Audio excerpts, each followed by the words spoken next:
Hello there, it's Gina Gardiner here. It's day 3 of my Genuinely You challenge. If you're new to listening to my Facebook Lives, then let me introduce myself. My name's Gina Gardiner.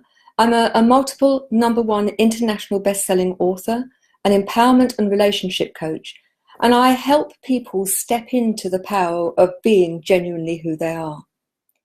I have an absolutely huge mission, and that is to positively impact on 1 million people in the next 5 years, positively helping them to step into their power, to become emotional and spiritual leaders within their own family, within their communities, and for us to do an amazing way of job of creating much more compassion, kindness, love to oneself and others within the world. Now, I can't do this on my own.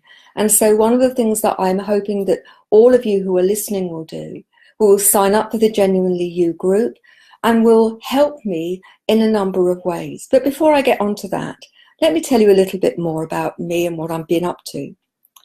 I've just returned from 3 weeks in the States. And a big part of what I was there doing was creating a 13-part TV program all about the principles of Genuinely You and my latest book, Thriving Not Surviving, the 5 Secret Pathways to Happiness, Success and Fulfillment. Now you can get a free digital download of the book. You don't need to buy it. If you want a hard copy, or the audio's coming soon, or an ebook, you can do that. But you can have a digital download for free by going to genuinely-you.com. Now, I went out there.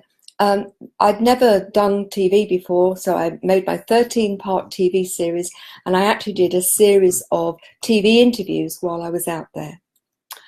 I can't tell you how far I was out of my comfort zone, particularly at the beginning.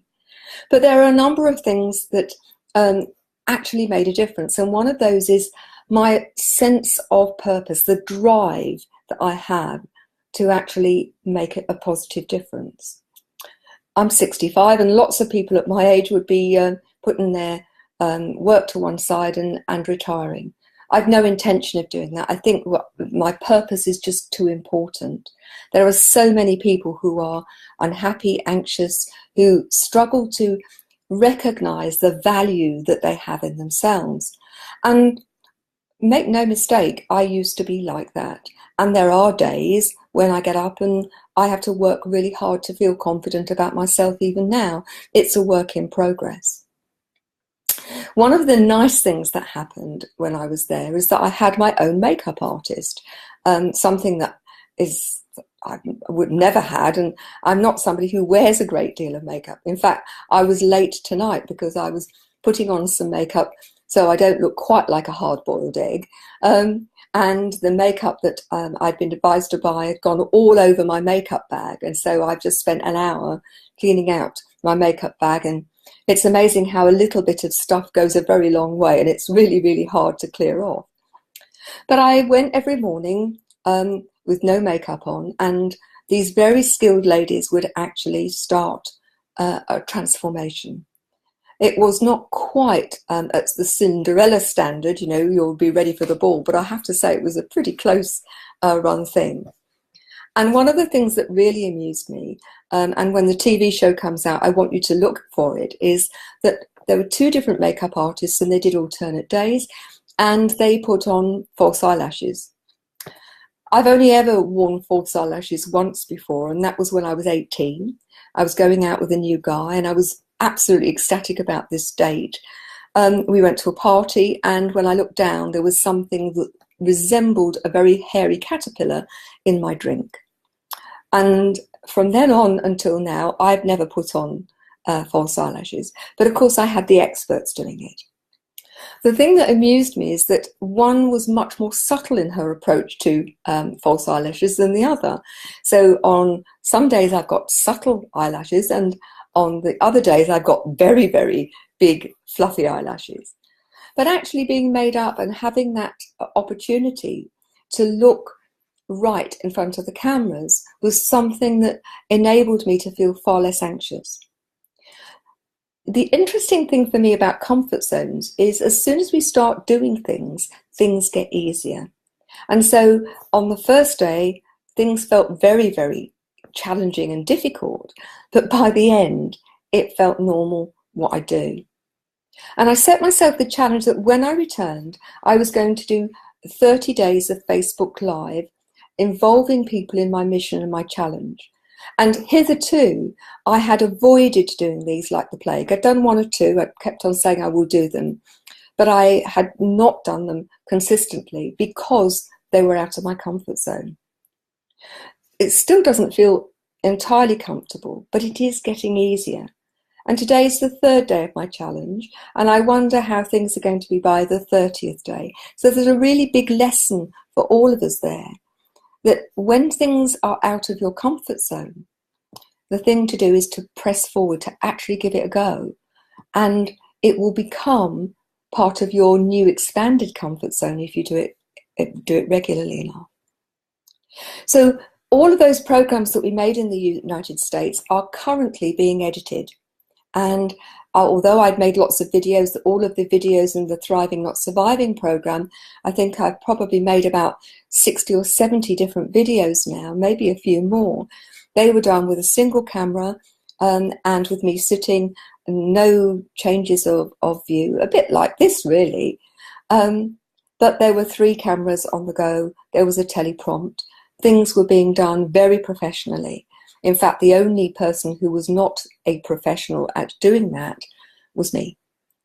Now, very confident in what I do in terms of coaching and teaching, very different feel in terms of being the person in front of the camera and getting used to the technology and where you had to look and how to approach those things, which is very, very different to where I've been before. So it felt really different. And often different can feel really, really challenging. And in that, there's a huge lesson, isn't there? How many times do you stick within your comfort zone because it feels safe? And by doing that, you actually limit yourself hugely. Now, when you step into being genuinely the best of who you are, you recognize that your comfort zone is simply your unconscious mind trying to keep you safe. And that as soon as you step out of your comfort zone, it expands. Now, I don't want to get hooked on comfort zones today because I've got other things to talk about. I'd really like to say hello to everybody that's online and thank you very much. So one of the big things that I really need your help with, well, there are several. The first is I need to get the word out there. So I'd be really grateful if you would share and let people know that this is going on. But also, I need to know the themes, the things that you're struggling with in order for me to be able to direct what I'm talking about to those people, because there'll be plenty of other people who are having exactly the same challenges as you, the same issues, just the same themes. The actual detail might be different. Now, I've got a couple of themes that people brought up yesterday, which I'm going to talk about in a few minutes, that of dealing with anxiety and stress, which, you know, huge problems. But I'd be really grateful if you could, in the comment box, put the sort of things that you'd like covered. You might have a question. If you'd like to be coached live online, be very happy to do it. Please let me know either in the comment box or send me a private message and we can set that up. Ultimately, my purpose is to help, is to support you in order to help you feel empowered to get on and live your life in the best way possible. And I can only do that with your help. I talk about impacting on 1 million people. Now, I recognize that the likelihood is that those 1 million people being first-hand, that's not what I'm talking about. But if every person takes responsibility for themselves and their own well-being and they support other people, there'll be all these little stones rippling out and those ripples will join and the movement will get bigger. Because when you look at what's going on in the world, something needs to change. We need to live a life with more compassion for ourselves and others, a world that's kinder, a world where we live more in the moment rather than looking back and regretting things or looking forward and being anxious about them. So please help me help those people who are ready to step into being spiritual matriarchs and patriarchs, those who want to make a difference, who want to leave a legacy, who want to help. So I'm really grateful that you're online. And if you have any questions now, please interact. One of the things that's really challenging on Facebook Live, it's so different to coaching or training or doing consultancy work, is you're talking into a vacuum. I can see that lots of you are here. Thank you so much for joining me. But it would be even better if you could actually wave or say hello or actually interact with me, so that this becomes live and two-way rather than just me sitting looking at a camera and talking to you. Now, the two things that have been brought up yesterday were that of dealing with anxiety and dealing with stress. Now, they can be one and the same thing. Stress, actually, we need stress in our life. Stress is a response to a stimulus. And when it's at the right level, it can be incredibly motivating. It can keep us interested. It can keep us feeling really excited about what we're doing. But actually, it can also keep you completely immobilized. The process is the old flight and fright mechanism, and we're no different to wild animals. So when wild animals perceive a threat, they either run like hell or they keep very still. And we are very similar, that people run from the problem and hide, pretend it's not there, or they become almost stuck in a place not knowing quite what to do. I've read a lot about stress and anxiety, and I've dealt with numerous clients who had that problem, and of course dealt with my own anxieties and my own stress levels through my health, running a school, having 100 staff, running my own business. There are any number of reasons to feel stress. Please don't think that I'm immune to it all, because I'm not. But there are lots of things that can be incredibly helpful. And I'd like to share some of those with you. So thanks for saying hello. I've got lots of people on the line at the moment.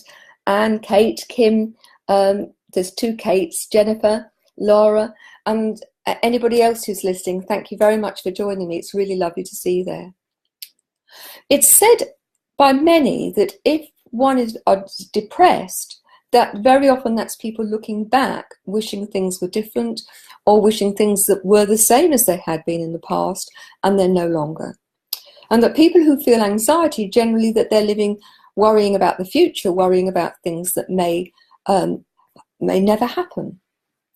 For me, actually, they're connected, and I see it as a lazy 8. You know, the sign of infinity. That yes, people can be focusing on what went before and worrying about something they did or didn't do, and that can create anxiety. But often what happens is that people feel anxious, and that level of anxiety builds and builds and builds, if you imagine it going up through the middle of the infinity sign. And then when they realize that they can't do anything about it, they slip down into a depression. And that depression gets really, really difficult for them to deal with. They can't see anything but the fact that they feel depressed and things are too challenging and too difficult, and for some people, absolutely hopeless. And then often what happens is something will just make it feel a bit more manageable. Perhaps somebody will have helped them, or they will have recognized that something good is going on in their life, and they will start up the slope the other side, and they'll begin to recover, and then the anxiety will take over, and then they'll slip back down into a depression. And so this lazy 8 pattern continues to happen. And whilst I can't solve everything on this live Facebook, what I'd like to do is to share with you 2 or 3 things that can make a huge difference and can make a difference quickly. One of the things that I share with my clients is the mountain molehill test. You know, the saying, don't make a mountain out of a molehill. Well, we all do it. Something happens, or we worry about something happening, and it takes on an importance which is hugely disproportionate, actually, to the problem. And we build on it and we build it, and that voice in our head keeps on going, well, that's really difficult, or you must or you mustn't do, you have done something you shouldn't have done, or you must do something which you haven't done. And that critical voice keeps nudging away at you. And that sense of anxiety begins to build. The body is actually releasing exactly the same hormones as it would do if you were trying to escape from a predator. So it's releasing adrenaline, cortisol, hydrocortisone, and all of those make you feel jittery because they're taking the blood away from your digestion in order to enable the body to take glucose and oxygen to the muscles so you can run. When you don't, that stays in your system. And it has the impact of making you feel very jittery. It can make you need to go to the toilet. It can give you a headache. It can make your skin feel crawly, stops you sleeping, and it can become a real problem.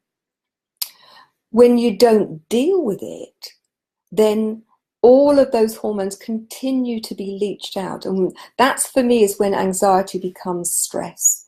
And stress, for me, is something that is longer lived than an anxiety, although that's my definition and you may have a completely different one. But ultimately, those chemicals sit within the system and they become quite toxic. They can impact on your immune system. They raise your blood pressure because, again, it's a mechanism to make it possible for you to run. And it just makes you feel pretty grim. Antidotes: exercise, great antidote because that releases endorphins, serotonin and dopamine. And laughter is another great antidote because that, again, produces endorphins, serotonin and dopamine. But there are other constructs that can help, and one of those is the mountain molehill challenge. So something's going on and you're really, really anxious, you're really, really stressed, and you ask yourself the question, is this a mountain or molehill today? Perhaps it's a mountain today. Well, in a day's time, will it still be a mountain or will it be a molehill? Because when we have the perspective of time, often things get downgraded. Those things that we thought were terrible, actually we put them into perspective and they no longer feel so bad because life has moved on and so have we.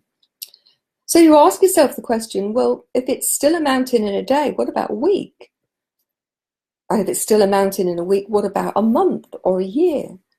And then if you look at the end of your life looking back, will this situation be a mountain or a molehill? And if you're going to downgrade it at any particular time, well, why not downgrade it straight away?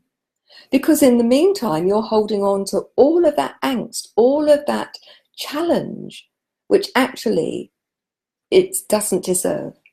You're giving it a status that is absolutely disproportionate to the situation that's going on. Now, I've used this with numerous clients. For example, one client who struggled with OCD and feeling very anxious about all sorts of things. And she now uses the mountain molehill test on a very regular basis. When something happens, is this a mountain? Is this a molehill? Another strategy that she uses in that context is, let's decide whether this threat is real or perceived. 10 out of 10, it's life-threatening, it's a real threat, I need to take action now. 1 out of 10, no threat. And for her, it's making the difference between perceived threat, real threat. And so much of our anxiety, particularly when we get into that mode of being anxious, then when we're already in that, everything is likely to make you feel even more anxious. And so she then goes into, is this a perceived threat or is this a real threat? If it's a real threat, what do I need to do about it? What action should I take? If it's a perceived threat, well, why am I making this so real? Let me shift my perception. It's perceived what's truly going on. Is it my old pattern of OCD, or is it something else? And I think, if you recognize that we make threat out of even the simplest thing. I work with clients, for example, on giving presentations. Nobody, so far as I know, has ever died of the anxiety of giving a presentation. And yet it feels that way. And it's the difference between stage fright, which has you stuck on stage, not able to do anything, and the anticipation and the adrenaline that you need to give a good performance. And so, if you're feeling anxious, one of the things I would really urge you to do is to think about what's at the basis of the anxiety. Is it a real threat, or is it a perceived threat? And if it's a real threat, where's it coming from? Is this old patterns of stuff, or is it actually in the moment? And what actions do you need to take in order to deal with that threat? And of course, as soon as you start taking control, you begin to feel much better about yourself. Kate says, I think I'm dealing with the molehills and not the mountains, but I don't think I'm aware of all the mountains. And that's a really good point. And actually, if you're not aware of the mountains and they're not giving you any difficulty, then just leave them in the distance and deal with the molehills, because that's what's immediate. However, one of the things that's quite helpful to do is to start looking at things in a broader context. We tend to live our life through very tunnel vision, dealing with, I'm going to deal with this, and then this, and then this, when actually, if you take time to take a step back, you'll often see that there are patterns which are creating the challenge. And more often than not, they're old patterns which have outlived their usefulness. And that's one of the reasons why it's very useful to work with somebody else who can perhaps help you recognize those patterns more easily. It's difficult when we're in the thick of it. If you think about mountains and molehills, you can't always see the peak of the mountain when you're actually in the foothills. What you think is the peak is not. I can remember going to the Brecon Beacons, and we went walking. It's in those days when I was fully mobile, and we were walking up the Brecon Beacons. And every time we thought, this is the summit, this is it, and we got there, blow me down if there wasn't another one and another one. So it's very easy to get lost in the mire of a lot going on and find it very difficult to actually determine, maybe there are some mountains that I need to deal with in order to stop there being lots and lots and lots of molehills. Let's look at the bigger picture. Let's look at what is truly going on here. And one of the questions that I would suggest you ask yourself, is this my stuff? Because so often what we do is we engage with other people's stuff and we make it our mountains, our molehills, when actually it doesn't belong to us. And whilst you can help other people, you can't do it for them. They have to recognize their mountains and their molehills and get on with it. So, recognizing, first of all, recognizing if there are lots and lots of molehills, I suspect then that what needs to happen is for there to be a recalibration of what's going on, to actually look at the bigger picture, to see what the patterns are, and to see whether or not there are some fundamental changes that need to take place in the way in which you are approaching life in general and the specific situation as it presents itself. But you don't have to do it in one mouthful. You don't have to do it in one chunk. These are things that you can do bit by bit and work through. The first step is awareness. If you're not aware, then you can't deal with things. And so I would say to you that if you're feeling anxious a lot of the time, if you're feeling that, you're fighting fires on every front, it's time to take a step back. It's time to actually look at, what are you doing? You're the common denominator in your life. Nobody else can do it for you. You're responsible for you. If it's not young children, you're not responsible for other people. But what we do impacts on the way other people behave.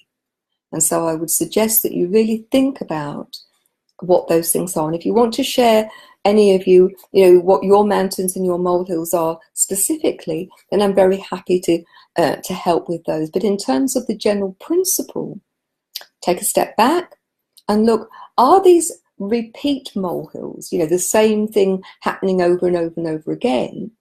Or are they different molehills attached to the same person or the same situation, or the same anxiety that you have? Ultimately, the better you feel about you, the more confidence you have in yourself and your capacity to deal with things, the easier you will find life, the fewer anxieties that there will be. For me, I think self-belief comes at the heart of everything. And for me, it is definitely at the heart of being genuinely who you are. Each person is in themselves a unique human being. You come with skills and expertise and talents, and you also come with your worries and anxieties and your stresses. And it's about how do you manage those? How do you make the best of your skills, talents, and attributes? And how do you either deal with what's making you feel anxious, if that's possible, or if it's not possible, how you change the way in which you approach it, or change your attitude to whatever it is?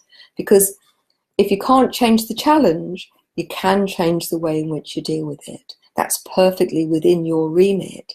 And if you need some help, that's what I and Genuinely You and the Thrive Tribe are there to do. So, letting me know how I might best help you would be great. And I'm really pleased to hear from you, Kate, that you are feeling better about yourself. And I know that you've done a lot of work on yourself, and it's an investment. I would urge you all. It is the very best investment that you can possibly make in yourself. As I've said earlier, you are the common denominator in every area of your life.